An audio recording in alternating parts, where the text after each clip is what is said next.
Flyover तो ज़रूरी है हमारे ऊपर ये जो अजाब है हंगामी दौरों के साथ में कारोबार करने के लिए अमली तौर पर इकदाम भी करें। रिपोर्टर डायरी के साथ मैं हूं अब्दुर्रहमान। नाज़रीन, आज हम बात करेंगे वज़ीर-ए-आज़म इमरान खान की हाउसिंग स्कीम के मुतल्लिक।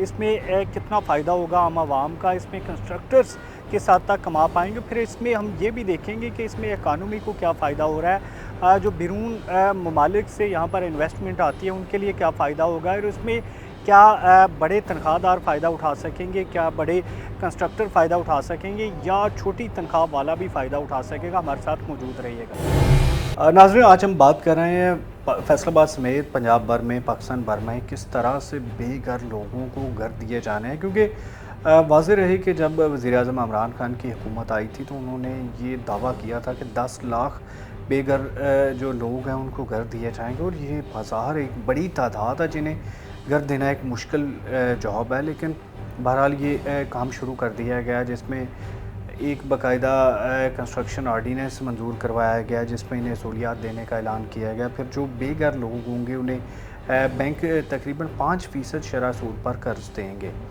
उसकी वापसी भी आसान किस्तों में की जाएगी। मकसद इसका ये है कि 20 सालों में, 30 सालों में, 10 सालों में जिस तरह से तय होता है वो लोग अपने घरों के मालिक बन जाएं। इससे कबल अमेरिका, कनाडा या यूरोप में इस तरह की स्कीम्स चलती रही हैं, कामयाबी से हमकुनार होती हैं, क्योंकि इसमें हुकूमतें बराह रास्त जो है वो मुलव्वस नहीं होती। बैंक होते हैं, बैंक के पास जगह प्लाज होती है। अगर कोई किस्तें देने से इनकार करता है, किसी वजह से दे नहीं पाता, तो वो बैंक उस जगह पे कब्ज़ा कर लेते हैं, और वो जगह जो है अपनी मार्केट वैल्यू से कहीं ज़्यादा बढ़ चुकी होती है, जिस वजह से बैंक भी फ़ायदे में रहते हैं।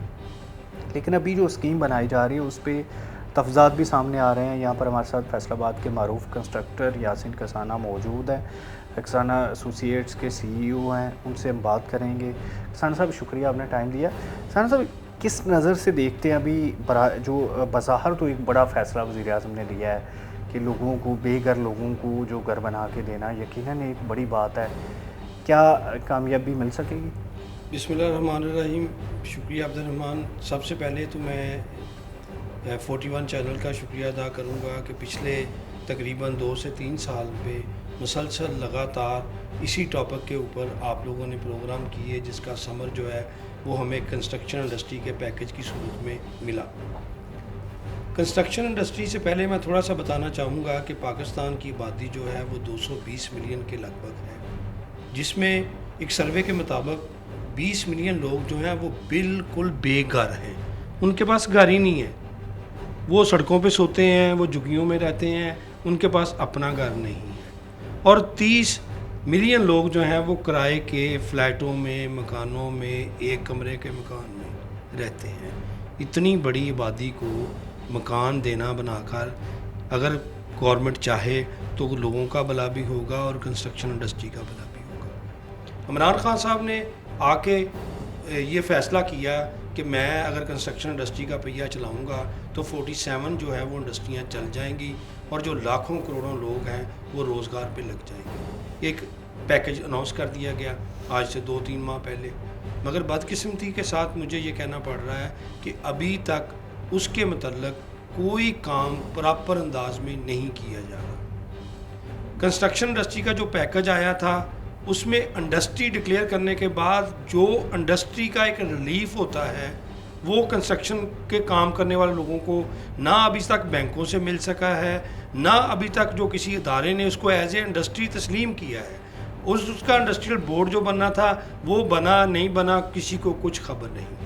अब आते हैं ख़ास तौर पर जो हमारे, उन्होंने कहा कि 10,000 अफराद को जो घर बना कर दिया जाएगा, जो 5% लोन के ऊपर, तकरीबन नहीं फिक्स्ड 5% के ऊपर है, बल्कि पहली दफ़ा हुआ है कि कायबर रेट के साथ जो बैंक प्रॉफिट लेता है वो प्रॉफिट नहीं ली जाएगी, और स्टेट वे जो है वो 5% के ऊपर एक आम आदमी को घर बनाकर दे दिया जाएगा। बाकी ऊपर का जो है वो जो मार्कअप जो है वो गवर्नमेंट खुद बेयर कर रही है। वो बैंकों के साथ ऐसी सेटलमेंट स्टेट बैंक ने की है कि वो कहते हैं कि आपने इस काम को स्पेशली एक वेलफेयर का काम समझ के करना है, कि ताकि 5% से एक तो रिलीफ उस आदमी को मिलेगा जो किराए के मकान में रहता है, हर महीने 15, 20, 25, 30 हज़ार रुपया जो है वो किराए के एज ए किराएदार देता है। दूसरा, जब ये मकान बनेंगे तो फिर रोज़गार के मौके खुलेंगे। और इस स्कीम का पहले मैं आऊँ, सबसे पॉजिटिव पहलू क्या है। ये स्कीम आप बना बनाया घर नहीं खरीद सकते। ये स्कीम में आप बना बनाया घर उस डेवलपर से खरीद सकते हैं जो FBR में इस इंडस्ट्री पैकेज के तहत रजिस्टर्ड होगा। एक, आपने अगर घर लेना है तो घर के लिए आपको कंस्ट्रक्शन करवानी पड़ेगी, आप बने बनाए घर की तरफ नहीं जा सकेंगे। यही वो नुक्ता है जो कन्फ्यूज़न भी पैदा कर रहा है। मेरी कल बैंक के साथ, बैंक्स की एक बोर्ड ऑफ डायरेक्टर आया था, मेरी उनके साथ एक 100 घर के पैकेज के ऊपर एक तफसीलन बात हुई। यानी कि ये 100 घर जो डेवलपर बनाएगा इसी शराइत के तहत?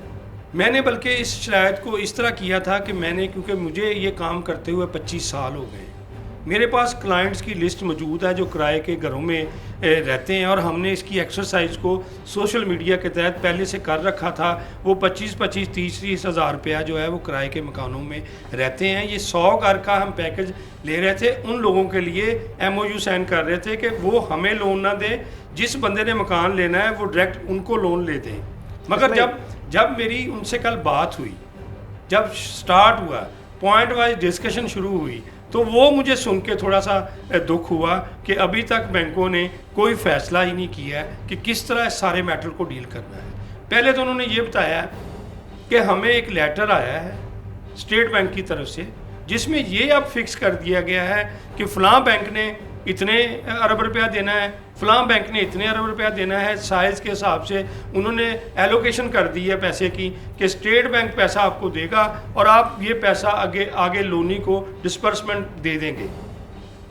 मगर अब वो क्लियर नहीं थे कि मकान जगह लेंगे तो जगह लेने के लिए वो जो बंदा है पैसा देगा या बैंक पैसा देगा, बैंक का कितना पार्ट होगा और उस गरीब आदमी का कितना पार्ट होगा। मतलब एक बंदे को आप कहते हैं 30-40 लाख रुपए का बहुत छोटा सा घर पाकिस्तान में अब मिलता है, 2-2.5 मरले का, वो भी बड़े टेक्निकल अंदाज में लो कॉस्ट काम करने वाला, जिस तरह के हमारी फर्म किसाना एसोसिएट उस लो कॉस्ट को जानती है, वो करे तो 30 से 40 लाख में आपको घर मिल सकता है।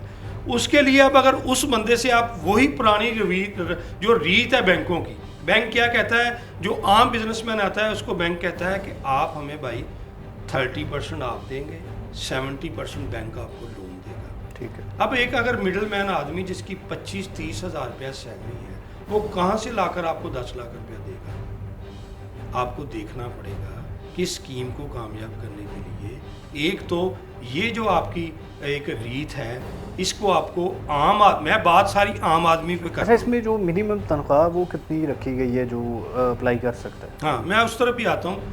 वो कहते हैं कि हम ये देखते हैं कि फॉर एग्ज़ाम्पल आपने 20 से 25 हज़ार रुपया आपने इंस्टॉलमेंट देनी है, तो फिर आपकी सैलरी 80 से लेकर लाख रुपया होनी चाहिए। और उन्होंने मुझे ये भी बताया कि हमारी प्रेफरेंस जो है वो सैलरी वाले लोग हैं, और सैलरी वाले भी लोग वो जो 1,20,000 तक सैलरी लेते हैं। हमारे पास कोई मैकेनिज़्म नहीं है कि नीचे जो ग्राउंड के ऊपर एक प्राइवेट आदमी के पास नौकरी करता है, वो तनख्वाह तो उनको बैंक्स के ज़रिए देता नहीं है, वो तनख्वाह तो उनको कैश देता है, ना वो अपने पास सबूत रखता है, ना वो कहीं रजिस्टर्ड होता है। वो 20 से 25-30 हज़ार रुपये तक की सैलरी आम प्राइवेट सेक्टर में एक अच्छे आदमी की चलती है।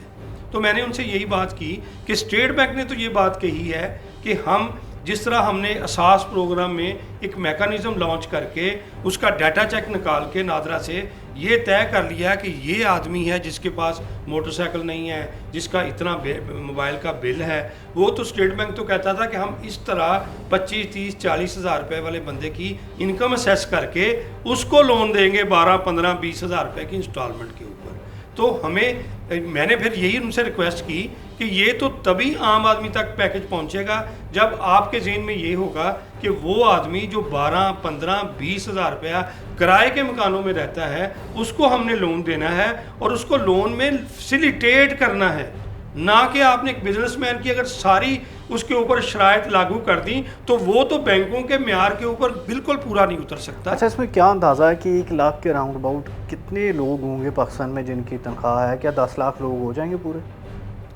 जो 1,20,000, मैं कहता हूँ ये नहीं इशू। 1,20,000 सैलरी वाले 10 लाख में भी हो जाएं पूरे, लेकिन वो 1,20,000 सैलरी वाले तो ऑलरेडी मकानों के मालिक होंगे, वो ऑलरेडी बहुत सारे चीज़ जो उनकी अकोमोडेशन हो चुकी होगी, उन्होंने कहीं ना कहीं से कोई इंस्टॉलमेंट पे किसी कंपनी से किसी बैंक से लोन लेकर अपनी सेटलमेंट कर रखी होगी। और मोस्टली लोग वो होते हैं जिनके पास अपनी आबाई जायदादें भी होती हैं। मसला 1,20,000 की सिर्फ सैलरी का नहीं है, मसला तो आपको एक मैकेनिज़्म बनाना है जिसमें ऐसे लोग जिनके पास मकान नहीं है, जिनके पास रहने के लिए जगह नहीं है, मगर उनकी सैलरी भी 25-30 हज़ार है, वो बंदे को अकोमोडेट करना है। और दूसरा, ये जो सारा पैकेज है इसमें हर जगह पे मुझे वो समझ नहीं लग रही वो क्या मामला है, कोई माफिया का मामला है कि बिल्कुल स्पीड कछुए की स्पीड से भी स्लो है। CEO यासिन कसाना मौजूद थे, बता रहे थे जो खामियाँ, क्योंकि यहाँ पर जो माफियाज़ है जिनके बारे में प्राइम मिनिस्टर भी बारहा खदशात का इज़हार कर चुके हैं, उनकी स्कीमों को नाकाम बना रहा है। इसमें बैंकर माफिया है, दूसरे माफियाज़ हैं जो इस पर रुकावट बना रहे हैं हाउसिंग स्कीम में। नाज़रीन, अभी हमारे साथ मौजूद रहिएगा, मज़ीद भी हाउसिंग से रेलिवेंट जो लोग हैं उनसे जो मौक़िफ़ लेते हैं कि क्या कहते हैं वो, किस तरह से स्कीम को कामयाब बनाया जा सकता है। इसमें आप फाइनल जो बात मैं करना चाहता हूँ, जो पिछली दफ़ा भी आपके ज़रिए की थी कि इनकी कीमतों के ऊपर चेक एंड बैलेंस, सीमेंट कम होने के वादा किया गया था, उसको बढ़ा दिया गया। सरिया कम करने का वादा किया गया था, उसमें इजाफा कर दिया गया। जिस तरह चीनी, आटा, दालों के ऊपर गवर्नमेंट अपना चेक एंड बैलेंस रखती है, खुदारा इसको भी इंडस्ट्री समझ के इन माफियाज़ के पास जो कीमतें बढ़ा देते हैं, इसके ऊपर भी अपना check and balance. Thank you. नाज़रीन, यहाँ पर हमारे साथ डेवलपर कंस्ट्रक्टर यासिन कसाना मौजूद है, जिनका मौक़िफ़ ये है कि यहाँ पर जो माफियाज़ हैं उन पर चेक एंड बैलेंस गवर्नमेंट का रहना बहुत ज़रूरी है, टास्क फोर्स का काम बहुत ज़रूरी है, ताकि वहाँ पर जो इश्यूज़ है वो ज़ेर बहस आ सके और उनका हल निकाला जा सके। अभी हमारे साथ मौजूद रहिएगा, मज़ीद भी जो यहाँ पर इस इंडस्ट्री से वाबस्ता लोग हमारे साथ होंगे।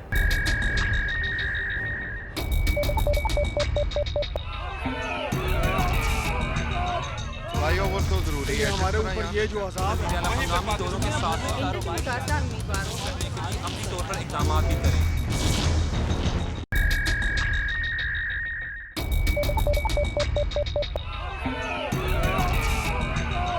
फ्लाईओवर तो ज़रूरी है हमारे ऊपर, ये जो अज़ाब है हंगामी दौरों के साथ कारोबार करने के लिए अमली तौर पर इक़दाम भी करें। वेलकम बैक नाज़रीन, हमारे साथ यहाँ पर माहिर मईशत मौजूद है, उनसे हम बात करेंगे, आज जानेंगे कि आखिर इसका जो वज़ीर आज़म की हाउसिंग स्कीम है इसका क्या इम्पैक्ट पड़ेगा, क्या आम आदमी को इसका फ़ायदा होगा या अगेन जो डेवलपर कंस्ट्रक्टर्स है वो फ़ायदा उठा सकेंगे। क्योंकि इसमें सोचने की ये बातें हैं कि इसमें आखिर क्या बात है कि वज़ीर आज़म की जानिब से कंस्ट्रक्शन इंडस्ट्री पर बहुत ज़्यादा डिपेंड किया जा रहा है, बहुत ज़्यादा इसको बारहा कहा जा रहा है कि हम तरक्की देंगे। क्योंकि इसमें जब कोरोना था तमाम सनतें बंद कर दी गई थी, तब भी कहा गया था कि जो तामीरात की सनत है वो बंद नहीं होगी। इसमें कितने लोगों को जो रोज़गार देने की सलाहियत मौजूद है, आखिर इसका फ़ायदा क्या होता है। क्योंकि इसमें जब पैसा मुल्क में ही रह जाना तो फिर किस तरह से सर्कुलेशन ऑफ वेल्थ होगी, ये तमाम बातें जानेंगे। अहमद जब्बार माहिर मईशत हमारे साथ मौजूद है, थैंक यू, आपने टाइम दिया। जी बताइएगा यहाँ पर कैसे फ़ायदा होगा आम आदमी को इस स्कीम का। बिस्मिल्लाहिर्रहमानिर्रहीम। सबसे पहले तो हमें ये देखना है कि कंस्ट्रक्शन इंडस्ट्री के चलने से कितनी इंडस्ट्रीज़ और चलती हैं। एक जब घर बनता है, हम अपना घर बनाते हैं तो उसमें एक इंडस्ट्री इन्वॉल्व नहीं होती, उसमें बहुत सारी इंडस्ट्रीज इन्वॉल्व हो जाती हैं। आपका भट्टे से शुरू होकर आपका सीमेंट, आपका सैंड, देन आपका जो है वो ब्रिक्स, उसके बाद आपका पेंट, आपका फैंस। इसका मतलब है कि आपकी हर इंडस्ट्री एक घर बनाने में चलती है। जब हम इतने बड़े एक कोई हाउसिंग प्रोजेक्ट करते हैं तो हाउसिंग प्रोजेक्ट में जब एक कोई बंदा या डेवलपर है या बिल्डर है, जब वो इस प्रोजेक्ट को करेगा तो वो डेफिनेटली उसकी ज़रूरत होगी, वो परचेज़ करेगा। जब वो परचेज़ करेगा तो कंजम्पशन बढ़ेगी, कंजम्पशन बढ़ेगी तो हर इंडस्ट्री जो है वो उसमें इन हो जाएगी। और जब इंडस्ट्री चलेगी तो वहाँ पे हमारी एम्प्लॉयमेंट्स की जो है वो मौके जो अपॉर्चुनिटीज़ हैं वो भी क्रिएट होंगी, और प्लस हमारा जो है वो जीडीपी जो है वो बेहतर होगा और लोकल इंडस्ट्री को बेसिकली ग्रो मिलेगा। क्योंकि घर बनाने में जितनी भी इंडस्ट्रीज़ हैं वो हमारी लोकल इंडस्ट्रीज़ हैं। आप सीमेंट ले लें, आप फैंस ले लें, इलेक्ट्रिसिटी ले लें, तो हमारे यहाँ वो सारी की सारी इंडस्ट्री जो है वो ग्रो अप करेंगी। ये एक इसका पॉजिटिव इमेज है जो हम देखते हैं, जिसकी बेस पे हम वज़ीर आज़म साहब जो इमरान खान साहब हैं उन्होंने इसके ऊपर बहुत ज़ोर दिया है कि जनाब हम हाउसिंग प्रोजेक्ट्स बार बार कहा गया कि इसको इसलिए बूस्टअप किया जाए ताकि जो है हम इसको तमाम इंडस्ट्रीज़ का पहिया जो है वो एक इंडस्ट्री को रिलीफ दिया गया, टैक्स रिलीफ दिया गया। जो बाहर से पैसे भी नहीं आ रहे, पैसे इधर के इधर ही रह रहे हैं, तो इसका फ़ायदा क्या होता है आम आदमी को? इसका फ़ायदा ये है कि जी पैसा सर्कुलेशन में आ जाएगा। पैसा सर्कुलेशन आपको पता है, एवरीबॉडी नोज़, हम ये बात को छुपाने वाले नहीं हैं कि ज़मीन के अंदर हमारे यहाँ बहुत सारी ब्लैक मनी घूमती है। और क्या ब्लैक मनी हमेशा कर्स होती है? नहीं, मैं समझता हूँ बात ब्लैक मनी भी जो आपकी घूमती है तो उससे भी आपके मौके पैदा होते हैं। और हमारी ज़मीन के अंदर बहुत ज़्यादा हमारे जो है वो लोगों की जो इस तरह की मनी है वो इन्वेस्टेड है। वो जब सर्कुलेशन में आ जाएगी, उनको जब टैक्स रिलीफ मिलेगा तो वो पैसे जो हैं वो ऑटोमेटिकली जो है वो वाइट इनकम में कन्वर्ट हो जाएंगे, क्योंकि टैक्स इस इंडस्ट्री पे बहुत मिनिमाइज़ कर दिया गया। इतना मिनिमाइज़ कर दिया गया कि लोगों की शायद सोच से भी बाहर है कि अगर मैं ये कहूँ बीइंग एन कंसल्टेंट, अगर मैं ये कहूँ कि इनकम टैक्स का बर्डन क्या कोई बिल्डर डेवलपर के ऊपर आएगा, मैं समझता हूँ नो, क्योंकि इन्होंने एक फ़िक्स टैक्स कर दिया, पर स्क्वायर फुट के ऊपर कर दिया। हर 3 बड़े शहरों ने लहदा कर दिए, कराची, लाहौर और जो है इस्लामाबाद, इनके लिए पर स्क्वायर फुट कॉस्ट और टैक्स और है। बाकी फैसलाबाद और दूसरे जो शहर हैं उनके ऊपर पर स्क्वायर फुट को और है। और पर स्क्वायर फीट टैक्स देना कोई भी डेवलपर, कोई भी इंडस्ट्री नहीं घबराएगा, वो कहेगा जी ये टैक्स मैं देने को तैयार हूँ। क्यों? उसका बाकी रिकॉर्ड चेक कोई नहीं होना। अच्छा, ये जो ब्लैक मनी है कि ये करप्शन दूसरी जो है वाकई ब्लैक मनी के मद में आती है या बस अपना टैक्स छुपाने के लिए इंडस्ट्रियलिस्ट इसको छुपा लेते हैं? देखें जी, ब्लैक ये तो पूरी दुनिया में है। हमारे सर थोड़ी ज़्यादा इसलिए है कि हमारी डॉक्यूमेंटेशन नहीं थी, अदरवाइज़ तो ये पूरी दुनिया में मौजूद होती है। लैक ऑफ डॉक्यूमेंटेशन की वजह से वो लोगों में ये पैसे ज़्यादा क्रिएट होंगे और ये पैसे ऑटोमेटिकली यहाँ पे इन्होंने गवर्नमेंट ने फैसिलिटेट कर दिया कि आप अपनी ब्लैक मनी इन्वेस्ट कर दें, हम आपसे नहीं पूछेंगे। हाँ, अच्छा, उसमें क्रिमिनल प्रोसीडिंग ना हो, ये बात ज़रूर कही गई, क्योंकि हमने FATF की जो है वो कंडीशन वो भी देखनी है। बेसिकली वो मनी है जो टैक्स सेव्ड मनी है, ये कोई उस तरह की मनी नहीं है जो क्रिमिनल प्रोसीडिंग से ली गई, वो इस तरह की नहीं है, डेफिनेट नहीं है। तो जब ये मनी इन्वेस्ट आएगी और गवर्नमेंट जब इसके ऊपर क्वेश्चन कोई नहीं करना तो वो वाइट में कन्वर्ट हो गई, और जब वाइट में कन्वर्ट हो गई तो वो सर्कुलर में जितनी मर्जी घूम जाए, तो there is no question from the government according to this scheme. Documentation में भी मदद मिलेगी डेफिनेटली। मैं समझता हूँ इसमें जो उन्होंने बैंकिंग चैनल का कंडीशन किया है कि जिसने आपसे प्लॉट ख़रीदना है, एक बहुत बड़ा एज दिया गया जो लोगों को शायद अभी तक नहीं पता, कि जिसने प्लॉट ख़रीदना है या जिसने वो घर बनाया ख़रीदना है, उसको भी वाइट मनी की ज़रूरत नहीं है। सिर्फ उसने क्रॉस चेक देना, उसे बताना जी जनाब मैं स्कीम में फॉल कर रहा हूँ और मैंने ये जो है वो टैक्स सेव्ड मनी मेरे पास पड़ी थी और मैंने इसे घर ख़रीद लिया। तो अल्टीमेटली उस बंदे को भी, यानी एक तो बिल्डर डेवलपर को टैक्स सेविंग है, एक प्लस उसको भी टैक्स सेविंग है जो बंदा वहाँ पे घर ख़रीद रहा है या वो बंदा प्लॉट ख़रीद रहा है। अच्छा, इसमें ये बताइएगा डेवलपर्स की जानिब से ये गिला भी सामने आ रहा है कि यहाँ पर जो रकम है या जो तनख्वाह का रखा गया है ये तकरीबन 1 लाख के राउंड अबाउट घूमेगी, तो ये तो बहुत ज़्यादा तनख्वाह नहीं हो जाएगी कि अगर आपने 1 लाख वालों को फैसिलिटेट करना है तो ये तो शायद 10 लाख पूरे पाकिस्तान में ना हो। नहीं, इसमें जो स्कीम में जो नेगेटिव चीज़ है, अब मैं उसका जो नेगेटिव चीज़ जो हम वो भी हम डिस्कस में करनी चाहिए, ताकि मैं समझता हूँ कि ये आवाज़ ऊपर तक पहुँचे तो इस स्कीम को ज़्यादा बेहतर अंदाज से पेश किया जा सकता था। मैं एक बड़ी छोटी सी बात इसमें डिस्कस करता हूँ कि इन्होंने कहा कि नहीं जनाब, दिसंबर 31 तक आपने जितनी पैसे हैं वो अपने बैंक में जमा करवाने हैं। अब डेवलपर और बिल्डर अपने पैसे से काम नहीं करता, वो तो लोगों के पैसे से काम करता है। और इन्होंने साथ दूसरी जो कंडीशन, बड़ी सख्त कंडीशन रखी, मैं तो बल्कि हकाम बाला से गुजारिश करूँगा कि वो कंडीशन ख़त्म होनी चाहिए कि ज़मीन जो है वो आपके प्रोजेक्ट के नाम ट्रांसफ़र हो। हम जितने भी डेवलपर और बिल्डर देखते हैं, ये लोग बहुत बड़ी ज़मीन ख़रीदते हैं, एडवांस देते हैं, फिर लोगों से पैसा इकट्ठा करते हैं और जिनसे ज़मीन खरीदी हुई उनको स्टेप बाय स्टेप पेमेंट कर देते हैं। अब इन्होंने इतना शॉर्ट पीरियड टाइम रखा है, दिसंबर 31 तक जी ज़मीन आपके नाम ट्रांसफ़र हो जानी चाहिए। तो मैं समझता हूँ कि लोगों को डर भी है कि अगर कोई छोटी सी गलती हो गई तो इस स्कीम से जो आउट हो गया तो उसको टैक्स बहुत ज़्यादा लगेगा। मैं समझता हूँ जब आपने ये स्कीम देनी है तो फिर एक स्कीम एक दफ़ा खुल के दे दें, उसकी इतनी सख्त रिस्ट्रिक्शन ना रखी जाए ताकि लोग आसानी के साथ अपने मामलात की टैक्स की फहमी के साथ जो है वो इस स्कीम को अडॉप्ट करें। ताकि हमारा मकसद क्या है, हर इंडस्ट्री को चलाना। जब हमारा मकसद हर इंडस्ट्री को चलाना है तो स्कीम को ज़्यादा ईज़ आउट करना चाहिए। ओवरसीज़ पाकिस्तानीज़ इससे फ़ायदा उठा सकेंगे?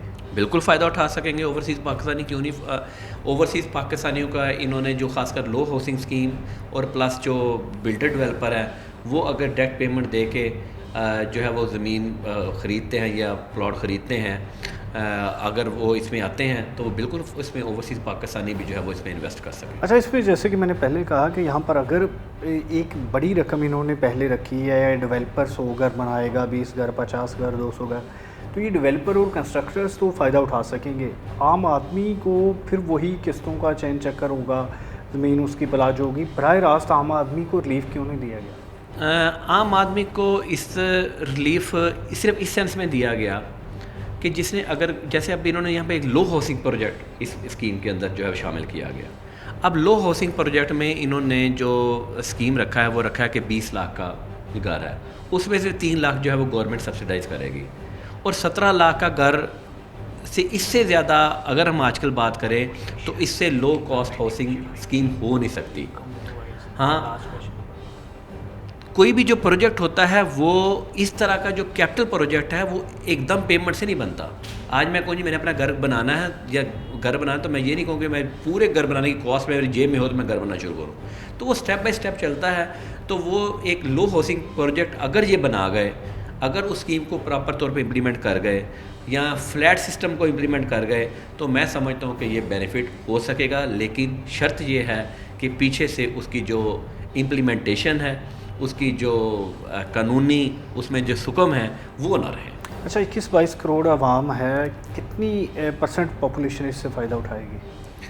इसमें जो ज़ाहिर 21-22 करोड़ तो आवाम है, लेकिन 21-22 करोड़ घराने नहीं हैं। हमने इसको घराने के हिसाब से देखना है। अगर हम इसको 5 to 6 में डिवाइड करें कि जैसे घराना है तो उसमें आपके घर तो कम आएंगे। 50 लाख घर का प्रोजेक्ट तो मैं समझता हूँ कि अचीव इस पीरियड में नहीं हो सकेगा। हाँ, अगर ये 5 लाख घर या 10 लाख घर भी डिलीवर कर गए तो ये भी एक अचीवमेंट होगी। लेकिन व्हाट्सएप प्रोजेक्ट 50 लाख घर ये मुश्किल हो जाएगा, मेरा ज़ाती ख्याल है। क्योंकि ये कोई एक दिन का काम नहीं है कि जी आज मैं सोचूँ और 10 दिन में घर बन जाए या 15 दिन में घर बन जाए, उसने भी टाइम पीरियड लेना है।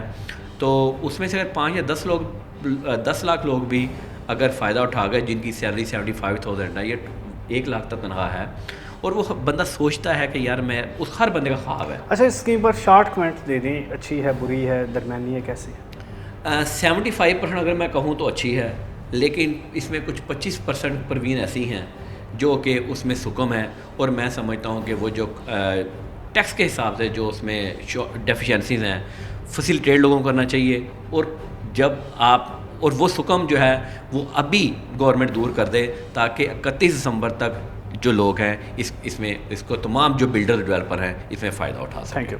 नाज़रीन, यहाँ पर इकोनॉमिस्ट ओपिनियन हमारे पास आ गई है। यहाँ पर बताया जा रहा है कि बहुत अच्छी स्कीम है, लेकिन इसमें कुछ खामियाँ हैं जो वक्त के साथ साथ दूर भी हो जाएंगी, क्योंकि इसमें जो एक बाकायदा एक अथॉरिटी या इसकी टास्क फोर्स बनाई जानी है जो यहाँ पर स्टेक होल्डर्स के साथ मिलकर इसकी खामियाँ भी दूर करेगी और इसको तेज़ तर भी किया जाएगा। नाज़रीन, अभी हमारे साथ मौजूद रहिएगा।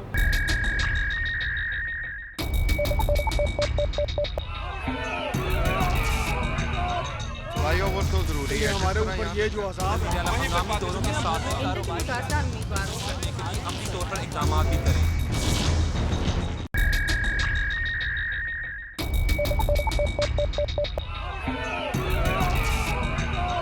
फ्लाईओवर तो ज़रूरी है हमारे ऊपर। ये जो अज़ाब है हंगामी दौरों के साथ कारोबार करने के लिए अमली तौर पर इक़दाम भी करें। नाज़रीन, यहाँ पर हमारे साथ मौजूद है सदर ज्वेलर एसोसिएशन सत्याना रोड के मोहम्मद अली राना, और यहाँ पर आज हम बात कर रहे हैं कि जो गोल्ड में इन्वेस्टमेंट बहुत ज़्यादा हो रही है। गोल्ड का रेट जिस तरह से कुछ माह में, स्पेशली जब से कोरोना वायरस आया है उसके बाद तमाम इन्वेस्टमेंट गोल्ड में जा रही है, तो इसका क्या असरात मुरतब होंगे? क्योंकि वज़ीर-ए-आज़म इमरान खान चाहते हैं कि जो हाउसिंग इंडस्ट्री है, जो कंस्ट्रक्शन इंडस्ट्री है, वो दोबारा से बूस्ट अप हो, लेकिन वहाँ पर जो रिलीफ मुहैया किया जा रहा है, इसके बावजूद जो लोगों का ज़्यादातर पैसा, ज़्यादातर इन्वेस्टमेंट, ज़्यादातर जो इंटेंशंस हैं वो तमाम के तमाम गोल्ड को मिल रही हैं। तो आज हम बात करेंगे। सब बताइएगा क्या वजह बनी कि गोल्ड में लोगों ने पैसा इन्वेस्ट करना शुरू कर दिया? बिस्मिल्लाहिर्रहमानिर्रहीम जी, जब का ये कोरोना का आलमी वबा चली है ना, उस वजह से लोगों का बिज़नेस तो बंद हो गया। कोई बंदा बिज़नेस नहीं कर रहा है, चाहे वो पाकिस्तान है, चाहे अमेरिका है, चाहे जो भी कंट्री है। तो उन्होंने इजी वे देखा कि अब सोने में हम इन्वेस्टमेंट कर रहे हैं, जिससे उन्हें मुनाफा भी और उनकी रकम सेव भी होगी। तो ये मैं आप पहले भी बता चुका हूँ आपके इंटरव्यू में कि सोने की इस वक्त जो ऊपर जाने की वजह यही है कि इसमें हर इंडस्ट्री का जो बंदा है ना, चाहे वो कपड़े की इंडस्ट्री है, चाहे और ये जो कमर्शियल गुड्स हैं वो भी इसमें आ गए हैं, और जो आप इसे क्या कहते हैं, ज़मीन का जो प्लाट का लेने देना है वो लोग भी अब इधर आ गए हैं। अच्छा, जितने डेवलपर्स हैं जी, जितने डेवलपर हैं और ज़मीनों का जो प्लाटों का लेन देन करते हैं, प्रॉपर्टी डीलर हैं, प्रॉपर्टी इन्वेस्टर जो है ना, असल लफ्ज़ प्रॉपर्टी इन्वेस्टर जो हैं वो सारे ज्वेलर्स इसमें गोल्ड में आ गए हैं। तो उनका बड़ा इजी वे है, वो समझते हैं कि लो जी अब तो हमारे 5-5 हज़ार रुपये तोला, 2-2 हज़ार रुपये तोला रोज़ाना का सोना, ये सोना जा रहा ऊपर। तो मेरा भी ख्याल है कि ये सोना भी नीचे नहीं आएगा, ये सोना भी और ऊपर जाएगा। कितना ऊपर जा सकता है? तो तकरीबन 2 महीने पहले मैंने बताया था कि ये तकरीबन 2000 क्रॉस कर जाएगा, और वही बात हुई। ये 2000 इस वक्त जो औंस फी औंस है, ये उससे तकरीबन 2050। अगर हम बात करें फ़ी तोला कितना जा सकता है? तकरीबन मेरा ख्याल जी, मैंने 1.5 लाख कहा था, 1,30,000 1,29,000 तो हो गया इस वक्त सोना। अच्छा जी, जो मैं 2 महीने पहले मैंने अपना बताया था कि ये सोना मज़ीद ऊपर जाएगा, मगर अब मुझे यकीन आया कि ये सोना मज़ीद और ऊपर जाएगा। हो सकता है ये 2 लाख रुपए तोला तक भी चले जाए। अच्छा, ये तो बड़ी मसनूई इंडस्ट्री, जो उसको बूस्ट अप करने वाली बात नहीं हुई जी? ये तो बड़ी मसनूई इंडस्ट्री होगी जो ऊपर जा रही है। नहीं जी, ये मसनूई नहीं है, इस वक्त सारी दुनिया में है ना। और जैसे कंट्री है, चाइना है, पाकिस्तान है, ईरान है, अफ़गानिस्तान है, ये जो हमारे सराउंडिंग में हालात है ना, ये जो हालात ख़राब हैं उसकी वजह भी है। और इंटरनेशनल जो इस वजह सारी सर्द जंग चल रही है, माशी जंग चल रही है, उसमें दूसरी जो कंट्री वो सोने को भी ज़्यादा खरीद रही है। अच्छा रान साहब, ये कंट्री लेवल पे हो रहा है या आम आवाम भी खरीद रही है इसको? आम आवाम भी खरीद रही है जी। जैसे मैंने कहा कि सूतर मंडी वाले हैं, ठीक है, उनका देखो कारोबार ठप है। वो कह रहे हैं, रोज़ाना कह रहे हैं बिजली के बिलों की वजह से हमारा जो इन कारोबार ठप हो गया है, और टैक्सों की वजह से हो गया। रोज़ाना ये चैम्बर वाले भी कह रहे हैं, और शहर के जो ताजर हैं, और ये जो सूतर मंडी वाले हैं और कपड़े वाले हैं, ये आज के नहीं, ये एक बड़ी देर के सोने में इन्वेस्ट कर रहे हैं। अच्छा, मुझे ये बताइएगा, जैसे आपने कहा 1.5 लाख पे चला जाता, 2 लाख पे चला जाता, लेकिन दोबारा से जब कोरोना ख़त्म होगा, काम चलेंगे, ये नीचे आएगा तो लोगों का लाखों करोड़ों रुपया डूब नहीं जाएगा?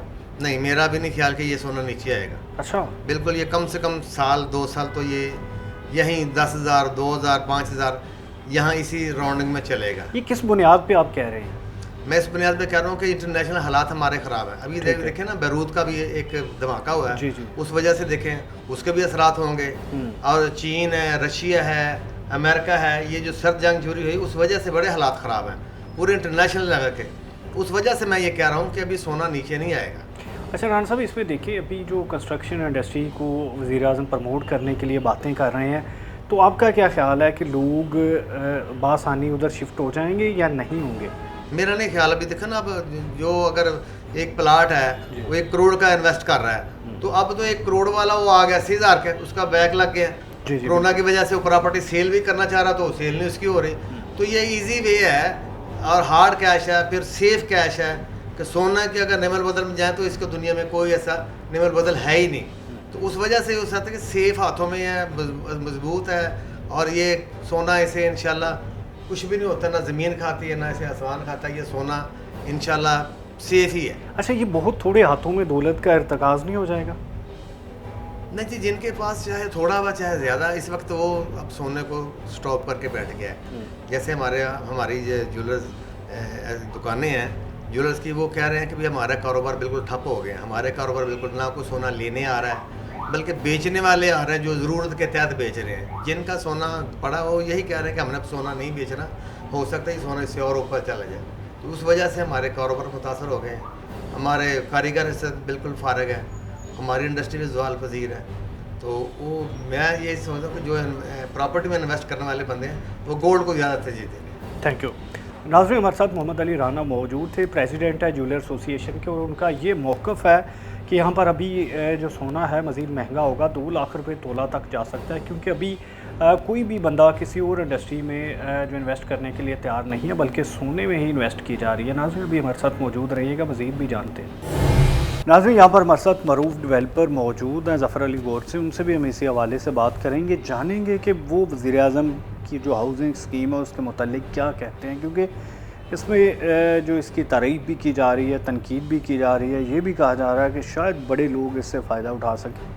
जो ग्रास रूट लेवल पर असल जिनके लिए ये सर्विस शुरू की गई है, जिनके लिए ये स्कीम शुरू की गई है, शायद उनको इतना ज़्यादा फ़ायदा ना हो।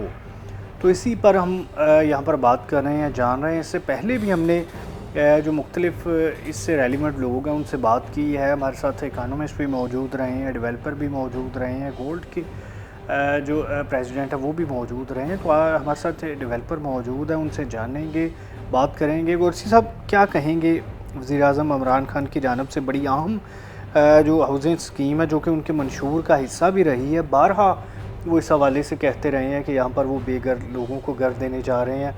फिर इसमें ये भी बताइएगा कि यहाँ पर कंस्ट्रक्शन इंडस्ट्री जिसको बूस्ट अप करने के लिए वो कई बार ऐलान कर चुके हैं, कह चुके हैं, आप क्या समझते हैं कि इस स्टेज पर जो मौजूद चल रहा है टाइम, इसमें ये स्कीम फ़ायदेमंद रहेगी डेवलपर्स के लिए, कंस्ट्रक्टर्स के लिए?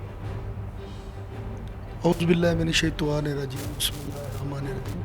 जी बिल्कुल, मैं इस पे इत्फ़ाक़ करता हूँ।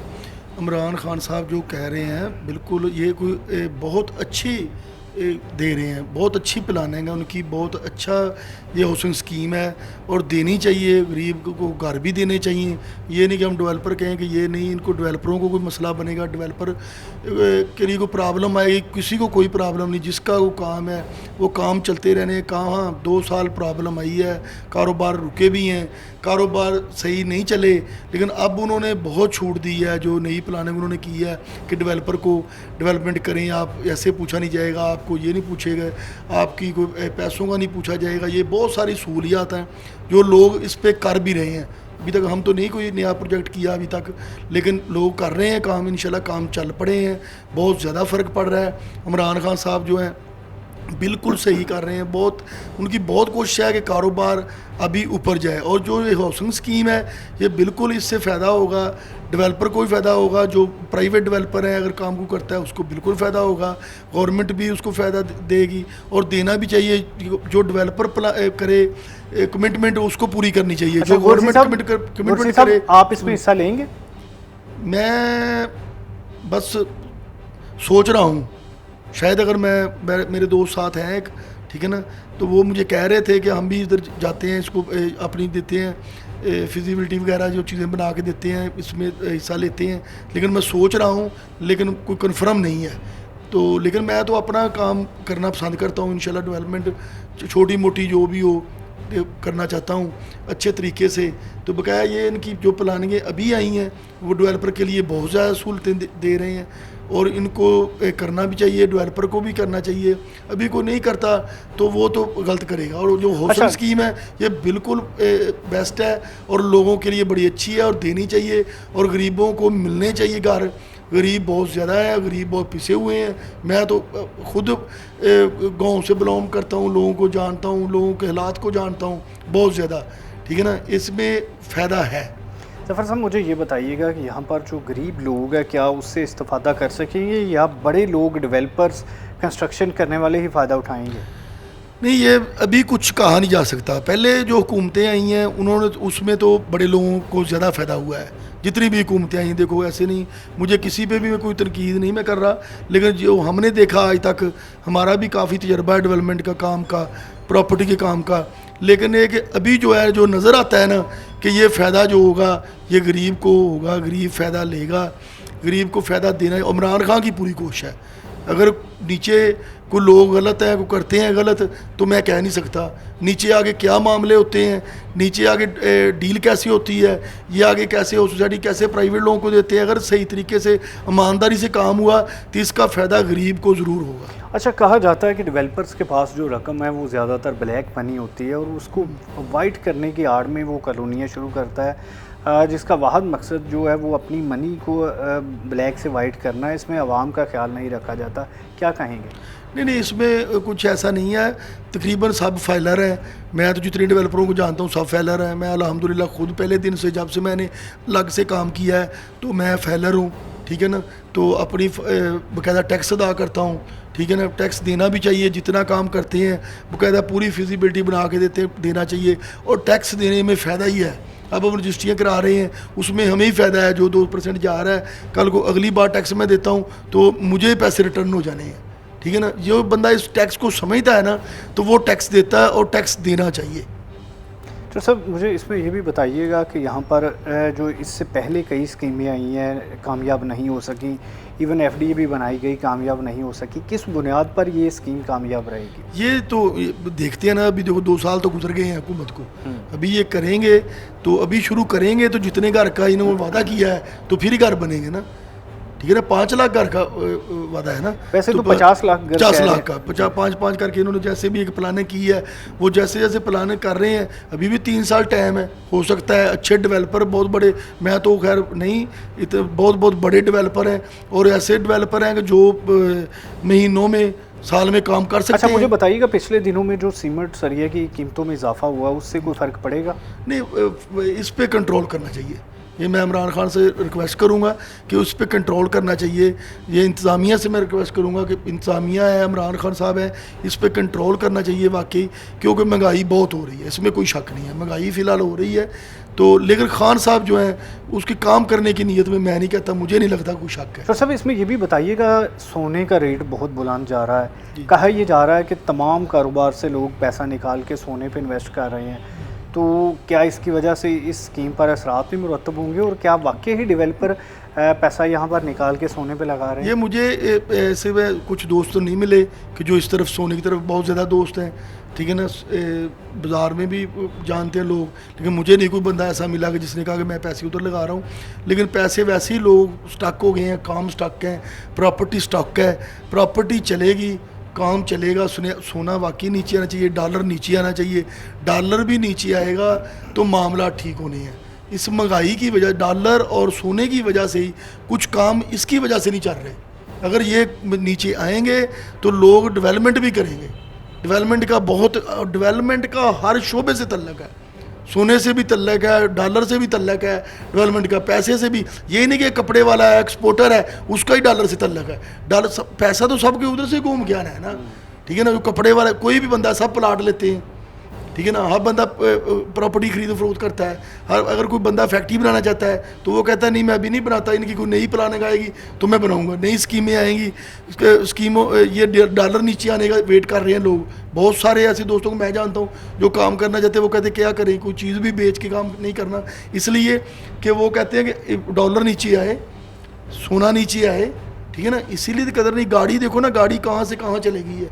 गाड़ी का रेट, जितना रेट बड़ा होता था, अभी गाड़ी का, छोटी गाड़ी का रेट उतना हो गया है।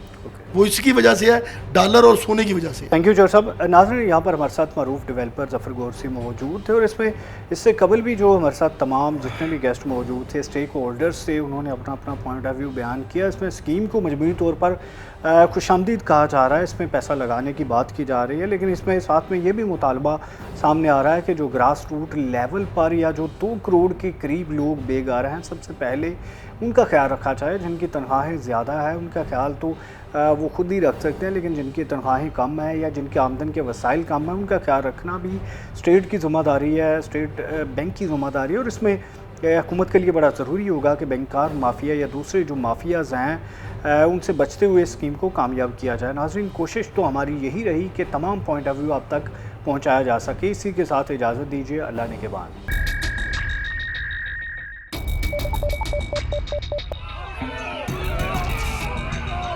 फ्लाईओवर तो ज़रूरी है, हमारे ऊपर ये जो अज़ाब है, दोनों के साथ कारोबार करने के लिए अमली तौर पर इक़दाम भी करें।